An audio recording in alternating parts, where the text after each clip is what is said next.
सर्वोपकारी शासनेश प्रभु महावीर को वंदन करने के पश्चात साधना पथ पर आगे बढ़ाने वाले पूज्य गुरु भगवंतों के चरणों में नमन वंदन।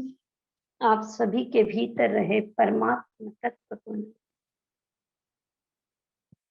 कल भगवान महावीर की जयंती, तो भगवान महावीर के सिद्धांतों को हम देखने का प्रयास कर रहे, उनके सिद्धांतों को जीवन में उतारने का प्रयास कर रहे। तो जो आज का विषय है, एक घड़ा जो कभी नहीं भरता, हम केवल एक घड़े की बात करेंगे। एक गड्ढा जो कभी नहीं भरता, एक घड़ा कह दिया, एक गड्ढा कभी नहीं भरता। वैसे 7 गड्ढे बताए, तो ये 7 गड्ढे कौन से हैं कि जो कभी नहीं भरते? तो बताएं 7 गड्ढे। सागर का गड्ढा, स्मशान का गड्ढा, सागर, स्मशान, अग्नि, आकाश। याद भी कर ले साथ में, सागर, स्मशान, अग्नि, आकाश, गृहस्थी का गड्ढा, पेट और तृष्णा। ये 7 गड्ढे बताए कि जो कभी भरते ही नहीं। सागर में कितना ही पानी डाल दिया जाए तो भी, कितना ही पानी आएगा तो भी उसमें समा जाएगा। स्मशान, कितनी लाशें जल गई तो भी कभी वो बूझी नहीं। अग्नि, अग्नि कभी शांत नहीं होती। आकाश कितना असीम है। गृहस्थी, ये सोचता है कि गृहस्थी का काम आज पूरा हो जाएगा, कल बहुत सारे काम हो गए, पर वो भी आज इतने के इतने ही काम रह जाते हैं। तो गृहस्थी, और फिर बताए पेट, कितना खा लिया तो भी वो गड्ढा कभी भरा नहीं। और कामना, इच्छा, तृष्णा का गड्ढा कभी भरता नहीं, जिसके लिए भगवान महावीर फरमाते हैं, सुवर्ण रूप सऊपवया भवे, सियाहु कैलास समा असंख्या, नर सलुद्ध सनंते ही किंची, इच्छा हुआगास समा अनंतया। यदि कैलाश पर्वत के समान सोने चांदी के पर्वत भी मिल जाए तो भी इच्छा पूरी नहीं हो सकती। बताया, इच्छा आकाश के समान अनंत है। इच्छा आकाश के समान अनंत है। और इस इच्छा का क्या दुष्परिणाम है? तो आचारांग सूत्र में बताया, काम कामी खलु अयम पुरी से सो यही जूरई तिप्पई पिट्टई परितप्पई। जो कामनाओं के वशीभूत होता है वह शोक को प्राप्त करता है, वह पीड़ा पाता है, वह क्लेश को प्राप्त करता है। कामना और अशांति दोनों की मित्रता है। कामना रहेगी, इच्छा रहेगी तो अशांति रहेगी ही रहेगी। और कामना और शांति में आपस में कटुता है, वो कभी साथ नहीं रह सकती।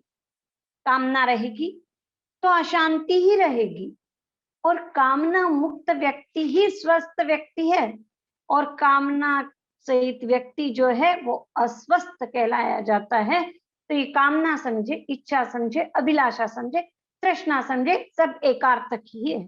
क्योंकि बार बार सारे नाम नहीं लिए जाएंगे, तो हम इस बात को समझ ले, कामना, इच्छा, तृष्णा, अभिलाषा, ये सब एकार्थक है, किसी भी नाम से हम कह सकते। तो ये कामना जगती है भीतर में। हमारी अपनी क्या स्थिति होती, हम अपने आप को पहचाने कि हम क्या कर रहे, उस समय हमारी भावनाएं क्या होती है। हम रात दिन जो भाग रहे हैं वो केवल इच्छाओं के लिए भाग रहे। सब व्यक्ति, यदि किसी से अपना निरीक्षण किया जाए, किसी से भी कह दे तो अपने आप को देख, अपनी इच्छाओं को देख, तो सबसे पहले ये ध्यान आता है कि हम किससे प्यार करते हैं। हम ही नहीं, सारे लोग किससे प्यार करते हैं। हम प्यार करते हैं, हमको लगता है हम माता से करते हैं, हम पिता से करते हैं, हम स्वजन संबंधियों से करते हैं, हम गुरुजनों से करते हैं। पर असल में देखा जाए तो हम प्यार करते हैं अपनी इच्छाओं से। किससे प्यार कर रहे हैं? हम अपनी इच्छाओं से प्यार करते हैं।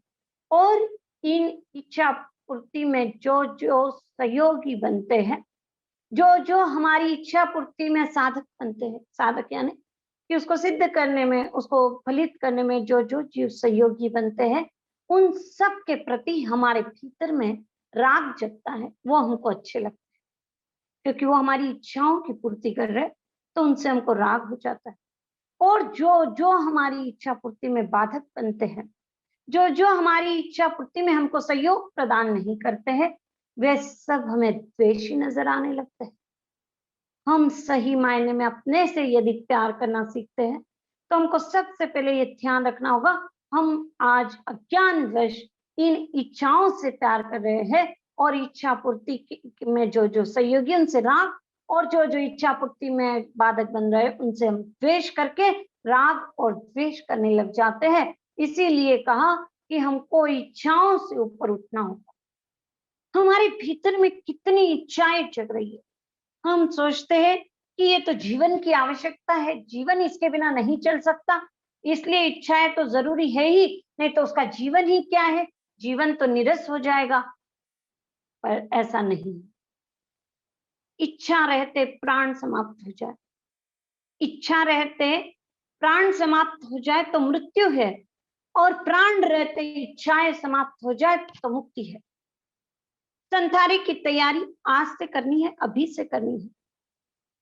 यह नहीं है कि अंतिम समय आएगा पचकांड कर लेंगे, ऐसा नहीं है। संसारी की तैयारी के लिए हर क्षण साधक को सजग रहना होता है, सचेत रहना होता है। तो जो अब बड़ी संलेखना में कहते हैं कि बड़ी संलेखना में अतिचार बता दिए। अतिचार यही है कि इस लोक की आशा, परलोक की आशा, जीवन की आशा, मरण की आशा, काम भोग की आशा, तो ये जो आशाएं हैं, जो इच्छाएं हैं, ये यदि समाप्त नहीं हुई तो हम संलेखना नहीं कर सकते, संताना नहीं कर सकते। तो इन संलेखनाओं के अतिचारों से बचने के लिए आज से और अभी से तैयार होना होगा कि ये इच्छाएं समाप्त हो जाए। इच्छाएं, जैसे कोई बाजार में निकला, लंबी चौड़ी लिस्ट लेके निकलता है, बाजार में जाता है, और वो लिस्ट पूरी हो जाती है, तो पैसे भले ही बच गए तो वो घर आ जाएगा। पर जिसकी लिस्ट पूरी नहीं हुई, अभी बहुत कुछ खरीदना बाकी है, चाहे 2-4 वस्तुएं हैं, और वो जब बाजार में घूम रहा है, पैसे खत्म हो गए, तो वो क्या करेगा? सीधा घर आता है, पैसे लेता है और फिर वापस जाता है। बस वही स्थिति है। ये जो इच्छाओं की इतनी बड़ी लिस्ट है, ये लेकर के जब तक हम संसार में रहेंगे, तो संसार में परिभ्रमण ही करना पड़ेगा, क्योंकि इच्छाओं की पूर्ति के लिए तो जन्म जन्म जन्म जन्म लेने ही पड़ेंगे। और यदि इच्छाएं पूरी हो गई, तो फिर अगला जन्म लेने की कहीं आवश्यकता ही नहीं रहेगी। यानी इच्छाएं समाप्त हो गई तो हमारा संसार ही समाप्त हो जाता है। इच्छाएं समाप्त हो गई तो संसार समाप्त हो जाता है, क्योंकि काया काया कब तक मिलेगी? तो गुरुदेव फरमाते हैं, का माने कामना, या माने यात्रा। जब तक कामना है तब तक काया मिलती रहेगी, तब तक हम देह को धारण करते रहेंगे, और कामना ही समाप्त हो गई तो फिर काया मिलेगी ही नहीं। यानी हमको ये प्रयास करना है, संसार परिभ्रमण का अंत करना है, तो हमको कामनाओं को सबसे पहले छोड़ना पड़ेगा, क्योंकि भगवान के विशेषणों में भी बता दिया, भगवान अणासवे है। सबसे पहला भगवान का विशेषण, हम जो 12 विशेषण बोलते हैं अर्यंत भगवान के, औपपातिक सूत्र में भिन्न प्रकार से बताए, और वहां बताया भगवान अणासवे है, दूसरा अममे, तीसरा अकिंचने, इस प्रकार वहां पर भगवान के 12 विशेषण बताए। तो उसमें जो सबसे पहला है अनासवे, अनासवे यानी अनाश्रवी हो गए भगवान। तो बताया कि जिनकी कामनाएं समाप्त हो जाती वो अनाश्रवी हो जाते हैं, यानी आश्रय उसके रुक जाते हैं, कर्मों का आगमन रुक जाता है। कामनाएं समाप्त हो गई तो आश्रय रुक गया, हमारी कामनाएं शांत हुई, समाप्त हुई। कभी हमने देखा अपने आप को, गौर किया? एक बात विशेष रूप से समझनी चाहिए कि कामना और आवश्यकता में अंतर है। आवश्यकता कि जिसके बिना हम नहीं रह सकते, वो सभी आवश्यकताएं हैं और कामनाएं कि जो केवल मन के लिए, मन की इच्छा पूर्ति के लिए जो है वे सब कामना है। आवश्यकता क्या है? शरीर को भाड़ा चुकाना है, ये शरीर की आवश्यकता है। तो जैसे दूध शरीर की आवश्यकता है, पर इच्छा क्या है? उसमें बादाम चाहिए, शक्कर चाहिए, ये सब इच्छा है। नींद शरीर की आवश्यकता है, पर इच्छा डनलप की गद्दी चाहिए, एसी चाहिए, उसके बिना नींद नहीं आएगी, ये सब इच्छाएं है। नींद न देखे टूटी घाट, ऐसा कहीं मारवाड़ी में कहा जाता है कि ये जो आवश्यकताएं है, इसके बिना हम रह नहीं सकते। चाहे नींद हो, चाहे भोजन हो, ये सब आवश्यकता के अंतर्गत है। इसकी पूर्ति आवश्यक, पर इच्छा पूर्ति तो कहीं करनी ही नहीं। इसीलिए भगवान महावीर ने जो सिद्धांत दिया, अपरिग्रह का सिद्धांत, इतना सटीक सिद्धांत दिया। आज हमारी दुर्दशा ये हो गई कि हमने संग्रह बहुत अधिक कर लिया, कामनाएं जगाई, इच्छाएं बढ़ा ली, अरे इससे सुख मिलेगा, अरे इससे सुख मिलेगा, वस्तुओं को इकट्ठा कर लिया, इकट्ठा करके अब उसका संरक्षण करने की जिम्मेदारी बढ़ गई, फिर उसमें ममता जग रही है। तो ये अपरिग्रह के सिद्धांत की बात नहीं है। अपरिग्रह का सिद्धांत है कि हमको कितनी आवश्यकता है। परिग्रह किसको कहते हैं? परि माने चारों ओर से। एक ग्रह यदि पकड़ लेता है तो व्यक्ति कहता है, अरे ग्रहों ने तो परेशान कर रखा है, अरे मेरी तो मंगल की ये दशा चल रही है, अरे शुक्र की ये दशा चल रही है। एक ग्रह से जो परेशान हो जाता है, पर परिग्रह में तो चारों ओर से ग्रह लग गए, वो कितना परेशान हो जाएगा। कभी हमने सोचा, विचारा नहीं किया। अब हम इस पर विचार करें तो भगवान फरमाते हैं जिसको सुख चाहिए, शांति चाहिए, आनंद चाहिए, तो उसके लिए बताया कि यही रास्ता है, कामना मुक्ति के रास्ते पर साधक को आगे बढ़ना। कहम न कुज्जा सामन्नम जो कामे न निवारे, पये पये विषयंतो संकल्पस्स वसम को। जो इस कामनाओं के वशीभूत होता है, वह पग पग पर खेदित होता है, वह संकल्प विकल्पों के वशीभूत हो जाता है। क्योंकि पहले इच्छाएं जगती है, फिर संकल्प विकल्प आते हैं। क्योंकि पहले इच्छा जगी, धन चाहिए, फिर संकल्प विकल्प जगे, कैसे कमाऊं, कहाँ जाऊं, कैसे मिलेगा, इजी मनी कैसे मिलेगा, न जाने किस किस तरह के संकल्प विकल्प चलने लगते हैं। और जब संकल्प विकल्प चलते तो वो पग पग पर खेदित हो जाता है। यानी सबसे पहले जब इच्छा भीतर में जगी, चाहे वो पद की जगी, प्रतिष्ठा की जगी, चाहे वो किसी भी तरह की इच्छा जगी, अमनोज्ञ का संयोग चिंतवे, मनोज्ञ का अमनोज्ञ का वियोग चिंतवे, मनोज्ञ का संयोग चिंतवे, जनित ये कामनाएं जगी। चाहिए चाहिए चाहिए, जो जगता है भीतर में, इच्छा जो जगी, पद की हो, प्रतिष्ठा की हो, जिस किसी की भी इच्छा हो, तो उससे संकल्प विकल्प ही पैदा होंगे। और जितने संकल्प विकल्प पैदा होंगे, उतने हम दुखी होते चले जाएंगे। तो जो इच्छाएं जग रही है, इच्छाएं जगने का कारण बताया, एकमात्र अज्ञान दशा के कारण हमारी इच्छाएं जग रही। यदि अज्ञान दशा समाप्त हो जाए तो इच्छाएं समाप्त हो जाए। ज्ञान और इच्छाएं कभी साथ नहीं रह सकती। इच्छा और ज्ञान कभी साथ नहीं रह सकते। यदि ज्ञान जग गया भीतर का, तो इच्छाएं बाहर की सारी समाप्त हो जाएगी, फिर कुछ चाहिए ही नहीं। इच्छाओं का कारण क्या है? तृष्णाओं का कारण आज हम भली भांति जानने का प्रयास करें। इंद्रिय के विषय भोग को नित्य आत्म सुख एवं शुभ मानना, यही अज्ञान है, अविद्या है। इंद्रिय के सुख भोग को, विषय भोग को नित्य मानना, उसको ही आत्मा मानना, उसमें ही सुख मानना, उसको ही शुभ मान लेना, यही तृष्णा का कारण है और यही अज्ञान है, अविद्या है। जो इंद्रिय के विषय भोग को अनित्य मानता है, दुख मानता है, अशुभ मानता है, तो उसकी तृष्णाएं समाप्त हो जाती है। वस्तु, व्यक्ति, अवस्था आदि के द्वारा सुख भोग की रुचि का नाम चाहना है, इच्छा है। सुख भोग करना है, इंद्रिय के विषयों का सुख भोग करना है, तो वहां पर कामना जगेगी, इच्छाएं जगेगी। क्योंकि सुख भोग की जो लालसा है, सुख भोग की लालसा जो भीतर में जग रही है, तो उसकी पूर्ति वस्तु, व्यक्ति, अवस्था, परिस्थिति आदि के द्वारा सुख भोग लेने की जो चाहना है, भीतर के सुख की बात नहीं, आत्मिक सुख की बात नहीं। तो जो भीतर के सुख की बात को छोड़ दीजिए, पर विषय जनित जो सुख है उसका रस लेने की जो भीतर में चाहना है, वो सारी हमको छोड़नी है। उससे क्या होता है, चाहनाओं से क्या होता है, चाहनाओं में अनेक दोष रहे हुए हैं, कामना में अनेक दोष रहे हुए हैं।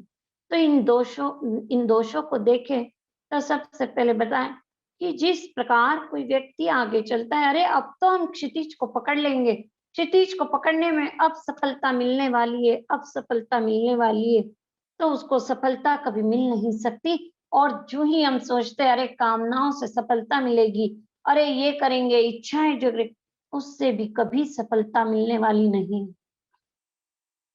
कुत्ता कुत्ता का क्या करता है कि उसके मुंह में जब हड्डी आती है तो वो हड्डी को चबाता है, चबाता है, चबाता है। उसको लगता है अब सुख मिलेगा, अब सुख मिलेगा, और सुख नहीं मिलता। चबाने से सुख नहीं मिलता, फिर भी वो चबाते जाता है, चबाते जाता है। तो क्या होता है, जो दांतों का खून है वो हड्डी पर आता है और वो पुनः उसको चाटता है, उसको लगता है सुख मिल रहा, यानी कि अपनी शक्ति को क्षीण कर रहा है। तब उसको लग रहा है कि मुझे सुख मिल रहा है, पर असल में उसकी शक्ति क्षीण हो रही है। तो हम भी यही काम कर रहे हैं, अब मिलेगा सुख, अरे ये सुनने से मिलेगा, अरे देखने से मिलेगा, अरे गंध से मिलेगा, अब सुख मिलेगा, अब मिलेगा। और उसमें हमारी सारी शक्ति क्षीण हो जाती है और सुख नहीं मिलता है। ये इच्छाएं भीतर में हम देख रहे थे, इच्छाएं और कामनाएं, सॉरी, इच्छाएं और आवश्यकताएं भिन्न है। तो संवेग में बताया मोक्ष के अलावा कोई इच्छा ही शेष न रहे। इच्छा शब्द का वैसे वहां प्रयोग नहीं होता है, वहां भावना शब्द का प्रयोग होता है। सामायिक की, औषध की, स्वाध्याय की इच्छाएं, इच्छा जो है वो छोड़ने योग्य नहीं है। जो बताया कि सामायिक का अवसर आए, सामायिक करूं तब फरसना करके शुद्ध हो, औषध का अवसर आए, औषध करूं तब फरसना करके शुद्ध हो। अन्यथा भगवान क्यों बताते कि तुम इच्छाएं जगाओ भीतर में, सामायिक की इच्छा जगाओ, यानी कि जो शुभ कार्य है, जो आत्मा की ओर ले जाने वाले हैं, उनकी इच्छाएं नहीं होती है, वो भावनाएं हैं, वो प्रशस्त है, वो छोड़ने योग्य नहीं है। कामना वही है कि जो जड़ से जोड़े, वो कामना है। तो यही मेरी कामना है। हमारी कामना क्या है, तो बताया एक विद्यासागर जी ने घुमु कुमाटी में अपनी कविताओं में बहुत सुंदर ढंग से कहा, यही मेरी कामना है कि आगामी छोरहीन काल में बस इस घट में काम ना रहे। यही मेरी कामना है कि आगामी छोरहीन काल में, असीमित संसार है, पता नहीं कब तक भटकेंगे, तो बताया आगामी छोरहीन काल में बस इस घट में काम ना रहे, अब इसमें कोई काम ना रहे। तो यही हमारी कामना होनी चाहिए। तो हम जो स्वयं को जानने का प्रयास करेंगे, तो हमारा जीवन अधिकांश इच्छाओं पर केंद्रित हो चुका है, इसलिए हमारे भीतर में आर्त ध्यान चलते रहता है। हम धर्म ध्यान की आराधना के लिए क्यों अग्रसर नहीं हो पाते हैं, क्योंकि हमारे भीतर में इतनी इच्छाएं हैं, इतनी कामनाएं हैं कि हमको वो धर्म नहीं करने दे रही है। एक ग्रामीण भाई शहर में आता है, शहर में आया और वहां पर कुछ देर विश्राम करने के लिए एक होटल में जाता है। कभी ऐसा प्रसंग नहीं बना था, पहली बार ऐसा प्रसंग बना। वो उस होटल में गया और वहां पर तेजी से फैन चल रहा था। उसने कभी ऐसा फैन नहीं देखा था। उसने सोचा इस फैन ये कितना जोर से चल रहा है, बदतमीजी कर रहा है, मुझे नहीं चाहिए, नींद ही नहीं आ रही है मुझे तो इसके नीचे। तो सोचता है इसको रोक दूं, तो बहुत सारे प्रयास करता है।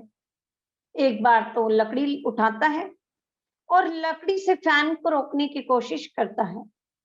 तो जब वो लकड़ी से फैन को रोकने की कोशिश करता है तो क्या होगा, फैन टूट टुटा कर गिर गया। बहुत मुश्किल हो गई। उसने सोचा अरे मैं यहाँ कहाँ आया था और ये क्या हो गया, अरे मुझे कोई डांटेगा। फिर जब होटल वाले आए, पूछा भाई ये क्या हो गया? बोले कुछ नहीं, ये फैन बंद नहीं हो रहा था, मैं क्या कर सकता था, इसको बंद करने का यही तरीका मिला मुझे। अरे नादान भाई, केवल एक बटन बंद करने की जरूरत थी तो स्वतः ही ये फैन बंद हो जाता। आज हमारा मन धर्म में नहीं लगता है। क्यों? वो भी फैन के जैसे इतना तेजी से दौड़ रहा है, इसलिए हमारा मन धर्म में नहीं लग रहा। तो ये इतना तेजी से दौड़ रहा है मन, इसको रोकने के लिए हम भी उस ग्रामीण भाई की तरह प्रयास करें कि इस मन को हम कैसे रोके। तो इस मन को रोकने का प्रयास हम यही कर रहे कि अरे इसको इसमें लगा दिया जाए, अरे इसको इसमें लगा दिया जाए, अरे इसको इसमें लगा दिया जाए, अरे ये कहीं तो शांत रहेगा, अरे मेरा मन नहीं लग रहा है, अरे आज तो ये हो रहा है। फिर मन को हमने कहाँ लगाया? अमनोज्ञ का वियोग चिंतवे, मनोज्ञ का संयोग चिंतवे। अरे ये तो मेरे मन चाहिए हो गई, अरे ये तो मेरे मन के प्रतिकूल है, अरे ये तो मेरे मन के अनुकूल हो गया। रात दिन हम इसमें उलझ गए। कैसे हमारा मन धर्म में लग सकता है? ये तो सब आर्त ध्यान हो गया। बस बताया फिर ज्ञानी जनों ने, अरे केवल एक बटन बंद करने की आवश्यकता है। यदि केवल एक बटन बंद कर दिया तो मन का भटकाव ही समाप्त हो जाएगा। वो एक बटन जानने मात्र की आवश्यकता है। वो एक बटन है, केवल कामनाओं का बटन ऑफ कर दीजिए, केवल भीतर से इच्छाएं समाप्त कर दीजिए, स्वतः ही मन धर्म में लग जाएगा। मन, वचन और काया तीनों जो भटक रहे हैं, मन में इच्छाएं जगती है, फिर वचन से वैसे बोला जाएगा, फिर काया से वैसी प्रवृत्ति की जाएगी, फिर हम संसार से ही जुड़े रहेंगे। और अब संयम साधना है तो मन की मांग को अस्वीकार करते जाना होगा। मन की मांग है, ठंड आई, अरे गर्म पदार्थ चाहिए, गर्म क्षेत्र चाहिए, गर्म खाने को चाहिए, अरे कितनी ठंड है, अरे हीटर चाहिए। मन की मांग है। गर्मी बहुत है, अरे ठंडे पदार्थ चाहिए, ठंडा क्षेत्र चाहिए, अरे ठंडा चाहिए। मन की मांग है। इन मन की मांगों को यदि समाप्त कर दिया जाएगा, संयम घटित हो जाएगा। केवल कामनाएं जो हमको संयम नहीं सधने दे पा रही, ये इन कामनाओं को समाप्त कर दिया तो स्वतः ही संयम हो जाएगा।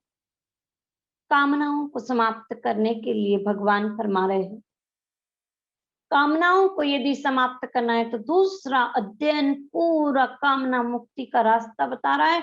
एक एक गाथाओं को उठा करके देखे। अरे जो डॉक्टर कहते हैं कि अरे बीमारी हो गई, अब आपको शुगर है तो शक्कर नहीं खाना है, बीपी है तो नमक नहीं खाना है, वहां हम छोड़ने के लिए तैयार हो जाते हैं। पर मन से स्वाधीनता से हम छोड़ते नहीं है। हम पराधीनता से छोड़ने के लिए हम तैयार रहते हैं। पराधीन हो गए, अब उसके बिना काम नहीं चल रहा है, छोड़ना ही पड़ेगा। छोड़ते हैं, पर क्या करते? छोड़कर भी पूरी तरह नहीं छोड़ते। अरे शक्कर नहीं खाना है, मुझे समझ में आ रहा है, तो हम शुगरलेस जो भी चीजें है वो खाना शुरू कर देंगे। अरे शुगर फ्री आने लग गई अब तो बॉटल ही, अरे शुगर नहीं है पर शुगर फ्री है, यानी टेस्ट आ जाएगा शुगर का। हमने क्या किया? वे जी साहब फरमाते हैं, केवल काया से त्याग करके काम नहीं चलेगा, मन से भी त्याग करना पड़ेगा। मन से तो हम शुगर चाहिए, शुगर चाहिए, शुगर चाहिए कर रहे, तो शुगर अंदर जाएगी ही जाएगी। तो जिसको आगे बढ़ना है, दशविकालिक सूत्र का दूसरा अध्ययन भी प्रेरणा कर रहा है कि वहां स्वाधीनता पूर्वक त्याग कर दे, भले ही बीमारी के कारण है, पर यदि स्वाधीनता पूर्वक छोड़ देंगे, नहीं खाना है तो नहीं खाना है। फिर हम गलियां ढूंढते, अरे ये नहीं खाना है पर इसको तो हम इस तरह से यूज कर सकते हैं, अरे हम ये तो खा सकते, अरे हम तो खजूर तो खा सकते। हम न जाने किस किस तरह से गलियां निकाल लेते, जो प्रकृति के प्रतिकूल आहार है। भगवान फरमा रहे नहीं करना चाहिए। ठाणांग सूत्र के 9वें ठाणे में भी आया, रोगोत्पत्ति के 9 कारण में भी बताया, अत्याशन नहीं करे यानी अधिक नहीं खाए, अहितकारी नहीं खाना है और प्रकृति के प्रतिकूल भी नहीं खाना है। पर हम क्या करते हैं? प्रकृति के प्रतिकूल होने के बावजूद भी उसमें गलियां ढूंढ लेते और अपना काम चला लेते। फिर जो बात बताई कि पराधीनता के वश नहीं छोड़े, स्वाधीन होकर छोड़े तो कामनाएं समाप्त होगी। और फिर बताया अगर इतने से भी काम नहीं चल रहा है तो बताया कि नशा महम नो भी हम पीती से, वह मेरा नहीं मैं उसकी नहीं, वह मेरा नहीं मैं उसकी नहीं, मैं कुछ चाहूं और न चाहूं।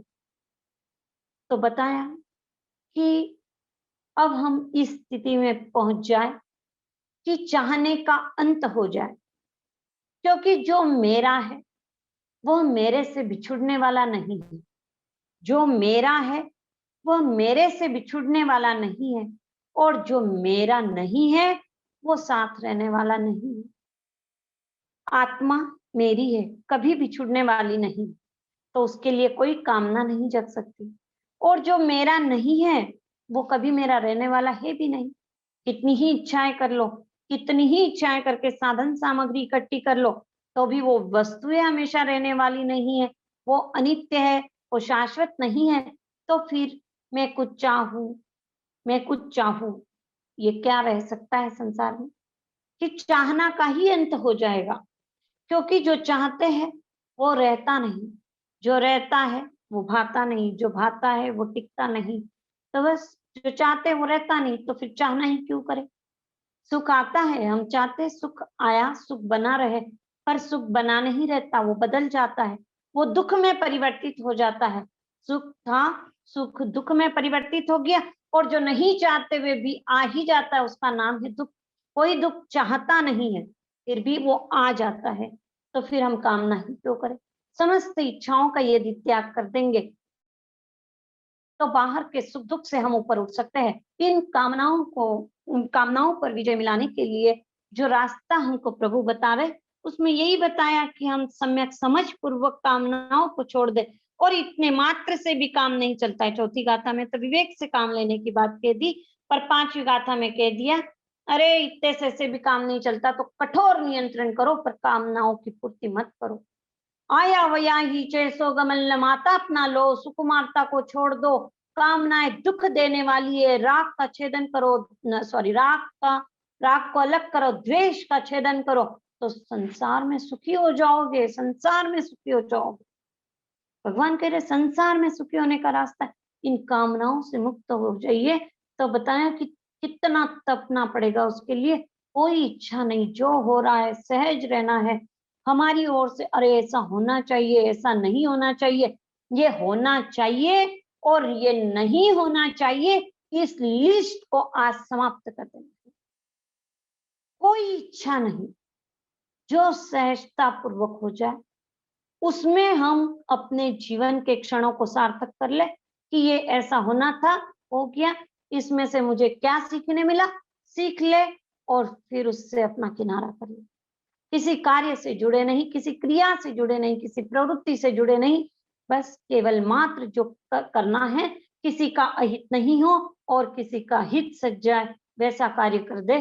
किसी का अहित नहीं हो और या तो फिर किसी का हित सज जाए, तो ऐसा कार्य करने की मनाही नहीं, पर उससे अपना कहीं जुड़ाव नहीं रखे, प्रशंसा की कामना नहीं रखे, नहीं तो निजी स्वार्थ की सारी इच्छाएं पूरी होने पर भी फल को देखने की इच्छा बनी रहती है, तो उससे भी हम कर्म बंद कर लेते हैं। तो फल को जानने की भी इच्छा नहीं रखे कि अरे इसका फल क्या होगा, इससे इन लोगों को लाभ मिलेगा नहीं मिलेगा, क्या होगा, फल की ओर देखे ही नहीं।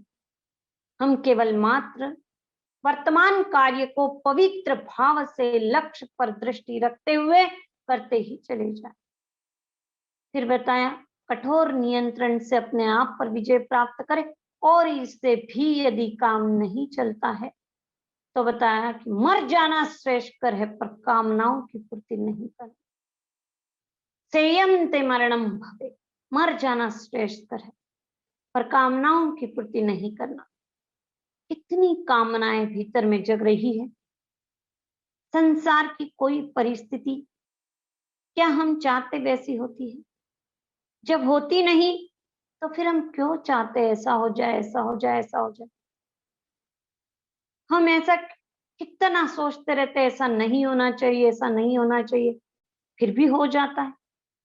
तो अब चाहने और न चाहने से ऊपर उठना है।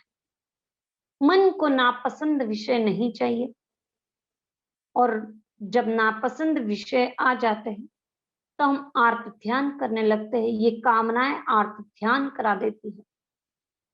रोग आदि हो गए तो रोग आदि का वियोग चिंतन।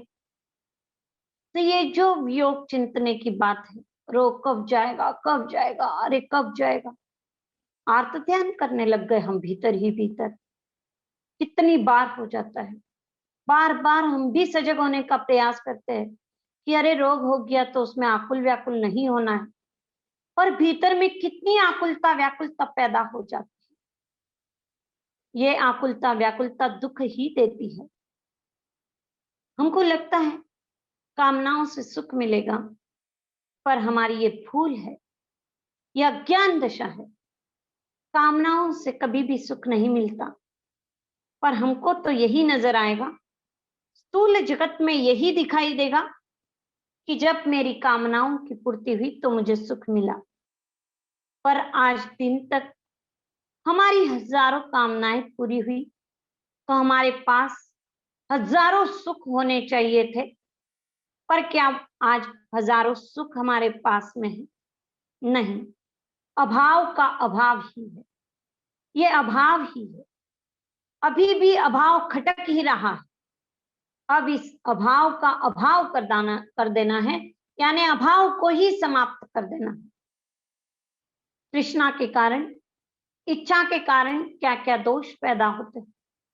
तो बताया सबसे पहले आकुलता व्याकुलता भीतर में जगती है, जो हम अभी देख रहे थे। रोग आदि हो जाए तो कितने आकुल व्याकुल, अरे कोरोना हो गया, अरे उनको हो गया, अरे उनको हो गया, अरे कहीं हमको ना हो जाए। कितनी आकुलता व्याकुलता। हम समता में रहने का प्रयास करें, जो है उसमें सहज रहे। सुख आए सुखी नहीं होना है, दुख आए दुखी नहीं होना है। जो है उसे सहजता पूर्वक स्वीकार करें, आकुल व्याकुल नहीं। अरे क्या करे, अब कहाँ जाए, किसको बताए। हॉस्पिटल में अभी एक समाचार पढ़े थे एक दिन कि ऐसे व्यक्ति भीड़ कर रहे कि जिनको जरूरत नहीं है। तो ये सोचे कि जिनको जरूरत नहीं है, यदि वो व्यक्ति वहां भीड़ करेंगे तो जिनको जरूरत है उन व्यक्तियों को लाभ नहीं मिल पाएगा। यानी कि हमारी आकुलता व्याकुलता के कारण किसी को परेशानी होती है, यह तो एक सामान्य उदाहरण है, पर हमारी आकुलता व्याकुलता कितनों को दुखी कर देती है, हम अपने जीवन में देखें। फिर बताया कि तृष्णा के कारण एक सुख क्षीण होते जाता है। सुख क्षीणता का दोष है इसमें कि जैसे तृष्णा जगी कि कपड़ा चाहिए, अरे उस दुकान में कपड़ा है वो मुझे चाहिए, कपड़ा चाहिए चाहिए, तो कहा कि चाहिए चाहिए जगता है। जीने के लिए दो कोर चाहिए, जीने के लिए दो कोर चाहिए, रहने के लिए थोड़ी सी ठोर चाहिए, और भगवान महावीर के सिद्धांतों पर चलने वाले श्रावकों को थोड़ा और चाहिए। यानी कि क्या हमारी स्थिति बन रही है कि अरे और चाहिए और चाहिए और चाहिए। रहने के लिए तो थोड़ी सी जगह चाहिए, खाने के लिए तो दो कोर मात्र चाहिए, यानी कितना कम आहार चाहिए, पर इकट्ठा कितना करते हम। तो और चाहिए और चाहिए और चाहिए में जीवन पूरा हो जाता है, पर हम समझ नहीं पाते कि इसमें हमारी शक्ति भी क्षीण हो रही है, सुख भी क्षीण हो रहा है। क्योंकि जैसे सुख क्षीणता इससे समझे कि जैसे वो वस्त्र चाहिए, तो वस्त्र चाहिए चाहिए चाहिए, तो हमने कितने दिन आर्त ध्यान किया, चलो मान लो ज्यादा दिन नहीं किया, वो वस्त्र आ भी गया तो कितना सुख रहेगा। पहले दिन जो सुख था क्या वो दूसरे दिन रहेगा? क्या वो सुख तीसरे दिन रहेगा? क्या वो सुख आगे रहेगा? नहीं रहता है। फिर तो होता है नहीं ये वस्त्र मुझे पसंद ही नहीं। सुख क्षीण होने की ये है, यानी कि जो वस्तुएं है उसमें सुख नहीं। यदि सुख होता तो वो हमेशा बना रहता। तो जैसे खाने में रसगुल्ला बहुत पसंद है, बहुत पसंद है, तो बहुत पसंद है तो खा ले, 1 2 3 4 कितना खा सकता है, 10 15। प्रवृत्ति का भोग बहुत सीमित है, पर स्मृति का भोग असीमित होता है और हम स्मृति के भोग से कर्मबंध कर लेते हैं। यानी कि आवश्यकताएं बहुत सीमित होती है, पर इच्छाएं असीमित होती है और स्मृति का भोग भी जब हम करते हैं तो असीमित भोग करते हैं। यानी कि क्या होता है कि प्रवृत्ति तो हम सीमित कर सकते हैं, एक दो रसगुल्ले खा सकते हैं, पर स्मृति का भोग तो हमको मनोटन और रसगुल्ले खिला सकता है। कितना अधिक पाप कर सकते हैं हम। इच्छा के कारण पाप बंध भी अधिक होता है, अतः हमको इच्छाओं को छोड़ देना है। आज से हमको अब ऐसा जीवन जीना है कि हमारी आवश्यकता की पूर्ति करेंगे, पर इच्छाओं की पूर्ति नहीं करेंगे। भगवान ने सारे त्याग व्रत नियम इसीलिए दिए हैं कि हम संकल्प विकल्पों को समाप्त करें। अगर 200 वस्त्र होंगे, 500 वस्त्र होंगे तो क्या होगा?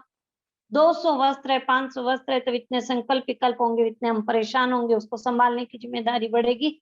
तो हमको यदि अब दुखी नहीं होना है तो हमको अपने आप को सीमित करना होगा। त्याग व्रत नियम पचकाण इसीलिए है कि हमारी इच्छाएं समाप्त हो जाए, पर हमने इसका स्वरूप नहीं समझा और बस इसको इस तरह से समझ लिया कि अरे हम तो कितनी साड़ियां रख लो, हम 200 रख लो, 500 रख लो, पर हमारा पाप तो राई जितना हो जाएगा।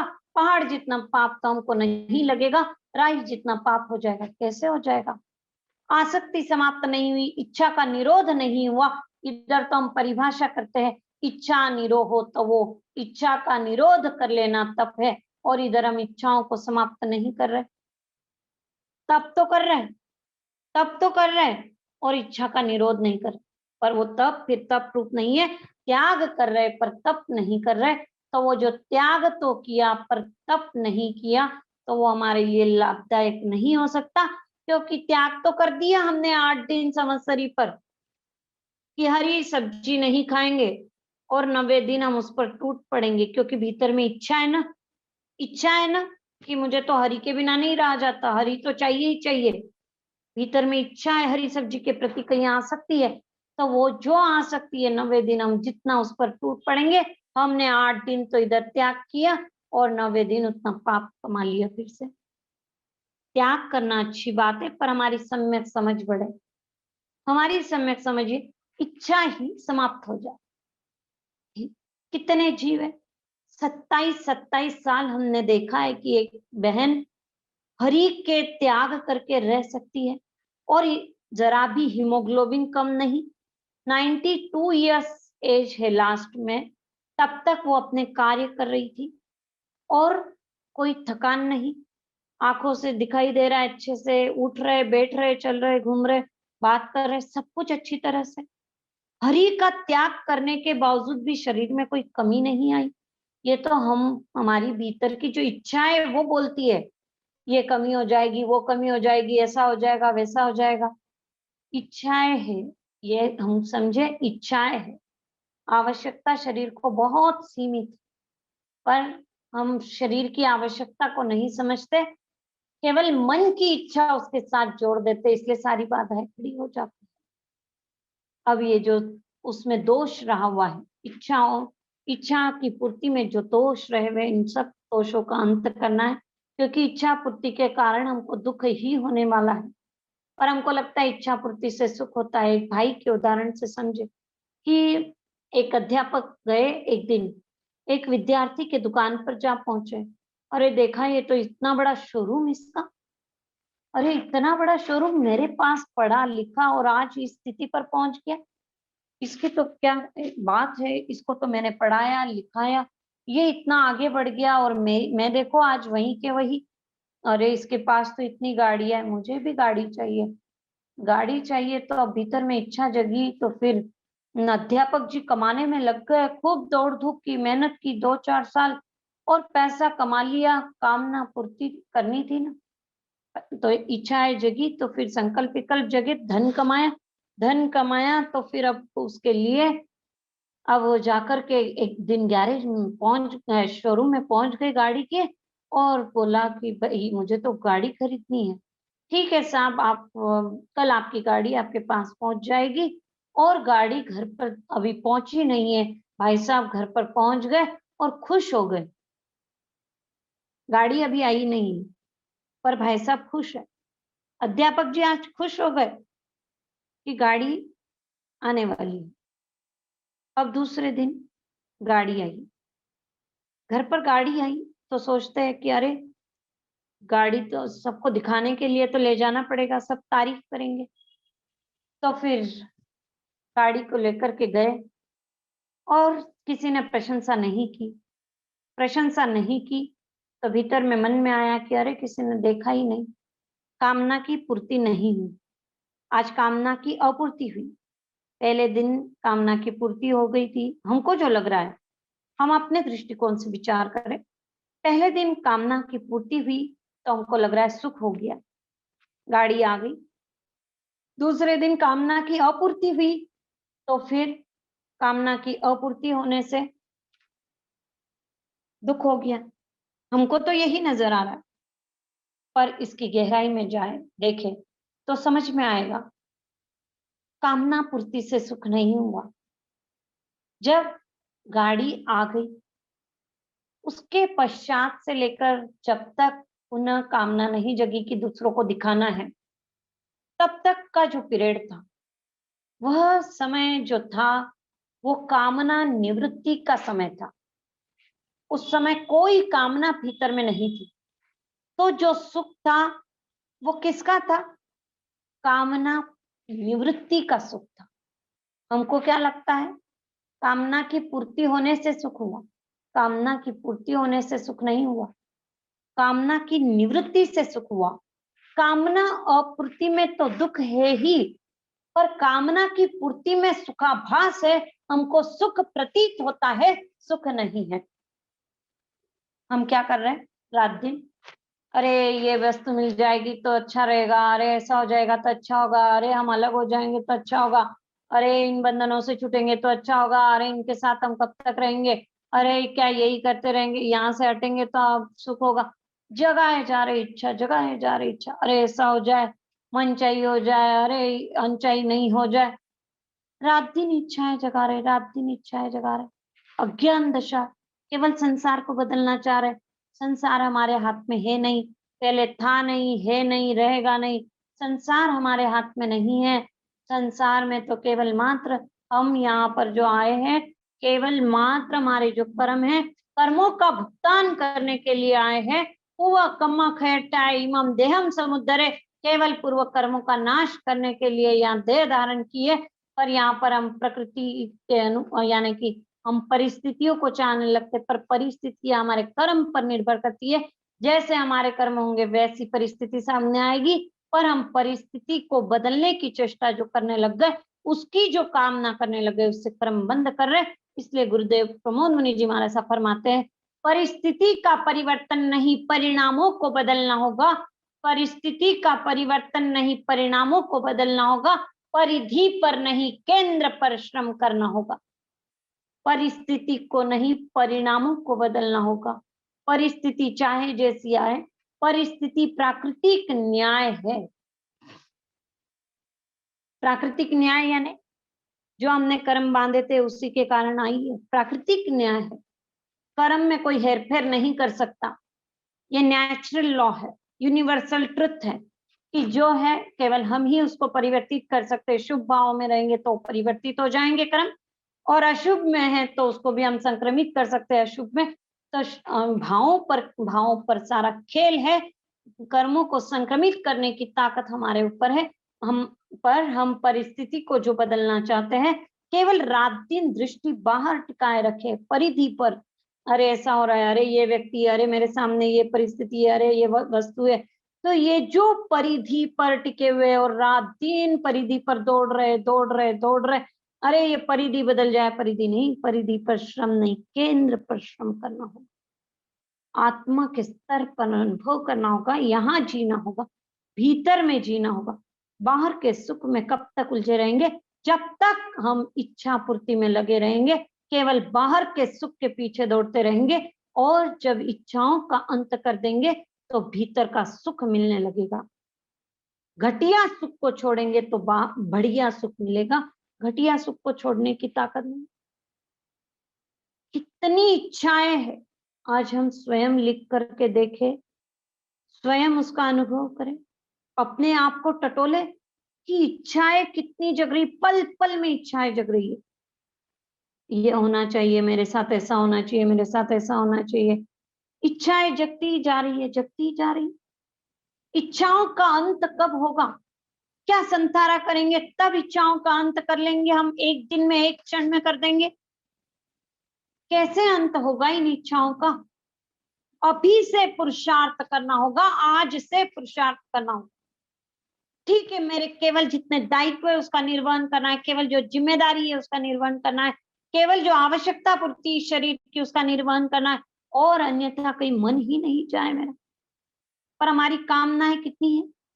अरे घूमने जाना है, अरे तो घूमने गया था भाई, ताजमहल देखने जाना है, कामनाएं जगी, गया देखने, देख रहा है, देख रहा है, थोड़ी देर होगी, 2 घंटे 4 घंटे देख लिया ताजमहल, आंखों में कोई ताजमहल घुस नहीं गया, पर कहता है अब थक गए, अब आंखें परेशान हो रही। दूसरी चीज देखने में परेशानी नहीं, अब भी ताजमहल देखने से थक गए, और वहां पर जो पहले इच्छा जगी थी, अब वहां पर उससे उसकी पूर्ति हो गई, अब लग गया सुखाभास, सुख प्रतीत हो गया। और जब सुख प्रतीत हो गया तो फिर इसी में सुख है, इसी में सुख है, ये नादानी, ये अज्ञान दशा। फिर लगता है अरे अब ताजमहल से सुख मिल गया, अब और कुछ देखने जाते हैं, अरे अब कुछ और देखने जाते हैं, अरे अब कुछ और देखने जाते। अरे आंखों से जो सुख मिलेगा ना, वो सीमित ही रहेगा। इन नेत्रों को अनंत सौंदर्य कभी नहीं मिल सकता, क्योंकि ये सीमित सौंदर्य में अटक जाती है। हमने सीमित सौंदर्य को देखने में ही इन नेत्रों को लगा दिया, भीतर के अनंत सौंदर्य को कैसे देख पाएंगे? अनंत सौंदर्य को देखना है तो बाहर के देखने से अब छुटकारा पाना होगा, कि अरे बाहर में कब तक देखते रहेंगे, ये देख लिया, वो देख लिया, यहाँ घूमने चले गए, वहां घूमने चले गए, अरे फॉरेन देखना है, अरे विदेश में जाना है, अरे फिर हमारी भी तो कोई स्टेटस होनी चाहिए। क्या कर रहे हैं हम? अरे फॉरेन रिटर्न कहलाएंगे, फॉरेन में, और भारत में इतनी चीजें देखने की, पर नहीं, फॉरेन ही जाना है। पर ये सब जो कामनाएं भीतर में दबी हुई है, जो इच्छाएं जगी हुई है, वो इच्छाएं इसलिए कि सुख चाहिए, सुख चाहिए, इसलिए इच्छाएं जग रही है। पर समझे तो सही, सुख है कहाँ? सुख इंद्रिय विषयों में नहीं है, सुख भीतर में है, सुख बाहर नहीं है। वो बुढ़िया माई पर हंसी आती है कि उसकी सुई गुम हो गई घर में, खोज करती है बाहर, खोज करती है बाहर, कि अरे यहाँ लाइट है तो यहाँ सुई मिल जाएगी, यहाँ सुई मिल जाएगी। एक भाई आया, बुढ़िया माई क्या ढूंढ रही हो? सुई ढूंढ रही हूँ। अरे क्यों, यहाँ क्यों ढूंढ रही है, कहाँ घूमी हुई थी? अरे भाई घर में घूमी थी, पर घर में अंधेरा है, कैसे ढूंढू? जहाँ घूमी थी वहीं खोज कर माई, तब वहीं मिलेगी बुढ़िया माई। तो समझ में आती है बात। हम भी वही प्रयास कर रहे हैं, हम भी सुख को बाहर खोज रहे, उस बुढ़िया माई पर हंसी तो आती है, पर वो सुई की खोज बाहर कर रही, हम भी सुख की खोज बाहर कर रहे, इसलिए इच्छाएं जगा रहे। अरे कान से कुछ अच्छा सुन ले, अरे रूप कुछ अच्छा देख ले, अरे गंध अच्छी चाहिए, अरे क्या हम कर रहे हैं? यूट्यूब पर बस सुनना है, कुछ आया सुनना है, सुनना है, सुनना है, पर देखे तो सही क्या सुन रहे हैं, वो भी ध्यान नहीं है। किन सिद्धांतों को सुनना है, किन सिद्धांतों को नहीं सुनना है। अरे न जाने हजारों तरह के लोग यूट्यूब पर आ गए, और हम इन सिद्धांतों को सुन करके दिशा भ्रमित कर रहे हैं अपने आप की। स्वयं की दिशाओं को भ्रमित करने वाले लोगों को हम देख रहे हैं, कि न जाने किस किस का प्रवचन सुनने लग जाते। समझे तो सही, हमको किसका सुनना है, किसका नहीं सुनना, केवल सुनना है, केवल सुनना है। इच्छा जग रही है, सुनना है, सुनना है, सुनना है। देखना और सुनना आज इतना अधिक बढ़ गया है कि जिसकी कोई सीमा ही नहीं रही। पर ये 2 इंद्रियां जो है, इन इंद्रियों से जब तक हम बचेंगे नहीं, तो भीतर में कचरा ही डालते रहेंगे।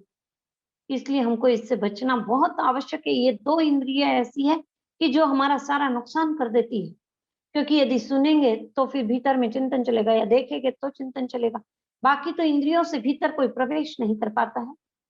पर जितना हम इन 2 इंद्रियों से जुड़े रहेंगे, और आज के मोबाइल में क्या हो गया, इन 2 इंद्रियों के विषयों का पोषण बहुत अधिक बढ़ गया। तो हम अपने आप को समझे कि हमको किन विषयों का पोषण करना है, यानी कि हम कान का सदुपयोग करें, दुरुपयोग नहीं करें। आंख के लिए तो सदुपयोग करें, इनका सदुपयोग करें, पर कामनाओं की पूर्ति के लिए इनका दुरुपयोग नहीं करें। तो हम इस तरह से अपने आप को समझेंगे हमको क्या करना है। नहीं तो ये इच्छाएं तो जगती है, इच्छाएं जैसे देखा कि आग लग रही है और कोई ईंधन डाल रहा है, तो वो क्या अग्नि बुझ सकती? वो अग्नि बुझ नहीं सकती। तो जैसे वो अग्नि बुझ नहीं सकती, बस वैसे ही हम भी, जो भीतर में ज्वाला जल रही है, दुख की ज्वाला सुलग रही है, उस पर इच्छाओं का ईंधन डालते जा रहे, इच्छाओं का ईंधन डालते जा रहे, कैसे हम सुख को प्राप्त करेंगे? और ये कामनाएं कैसी है? बिना पैंदे की बाल्टी है, पानी डालते जाओ, डालते जाओ, डालते जाओ, वो कभी भी उसमें ठहर नहीं सकता। बस वैसे इच्छाओं की पूर्ति होती भी जाएगी, तो भी उसका कभी अंत नहीं आ सकता। इसका अंत तो हमको स्वयं को जागृति पूर्वक स्वयं का निरीक्षण करके, स्वयं का अवलोकन करके ही इसका अंत करना होगा कि मुझे इसकी आवश्यकता है या नहीं है। हम अपने जीवन को देखें, टटोले, तो ही इसमें कुछ परिवर्तन हो सकता है। अन्यथा केवल मात्र ये जीवन इच्छाओं के पीछे पूरा हो जाएगा, और केवल इच्छाओं के पीछे दौड़ धूप करेंगे तो फिर इच्छाएं रहते प्राण समाप्त हो गए, तो फिर मृत्यु, फिर अगला जन्म, अगला जन्म, अगला जन्म। तो हमको भव भ्रमण का अंत करना है, तो हमको ये ध्यान रखना होगा कि अब इच्छा पूर्ति नहीं करनी, इच्छा पूर्ति से ऊपर उठना है। तो हम ये संकल्प करें, हम अपना परिग्रह सीमित करें। भगवान महावीर जयंती के उपलक्ष्य में हम सभी ये प्रयास करें कि परिग्रह को सीमित करें। हमारी जितनी आवश्यकता है, 50 साड़ी की आवश्यकता है, तो फिर 100 नहीं रखे, और ये प्रयास करें कि जितनी वस्तु की आवश्यकता है घर में उतनी ही वस्तु रखे।